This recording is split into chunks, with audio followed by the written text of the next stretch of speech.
Sme opäť o týždeň starší a vy možno aj zvedaví, o čom dnes budeme hovoriť. V kalendári sa nám jednoznačne prihlásila jeseň a mnoho ľudí vie, že s jeseňou prichádzajú problémy s klbami, svalovou únavou a podobne. Zvýšená precitlivosť alebo bolestivosť klbov.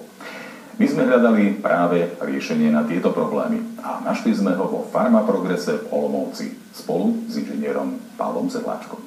Řešením těchto problémů jsme se ve firmě zabývali mnoho let a v našem vývojovém oddělení jsme připravili novou unikátní řadu přípravků s vysokým obsahem konopného oleje pod názvem konopné mazání. V slovenčine konopné mazání. Ano. Konopný olej je v tomto případě velice důležitý, protože, jak již lidé ví, obsahuje celou řadu důležitých účinných látek, které mají protizánětlivé antibakteriální efekty a podobně. Nicméně záleží velmi na kvalitě používaného konopného oleje. V naší společnosti si zakládáme na tom, že používáme pouze garantované farmaceutické kvality, které zaručují definovaný obsah účinných látek.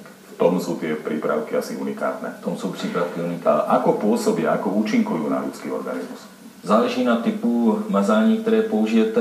My máme v podstatě 3 druhy konopných mazání. Univerzální konopné mazání, které slouží zejména pro dlouhodobou masáž problematických partií. Konopné mazání hřejivé, které naopak slouží před sportovní aktivitou, případně jakoukoliv další činností, k prohřátí a prokrvení svalů, oblastí kloubů, šlach a podobně. A chladivé konopné mazání, které naopak slouží po sportovní aktivitě, zejména pro uklidnění a regeneraci. Sú samozrejme farebne odlišené. Nebije sa to červené s modrým? Ne, určitě ne.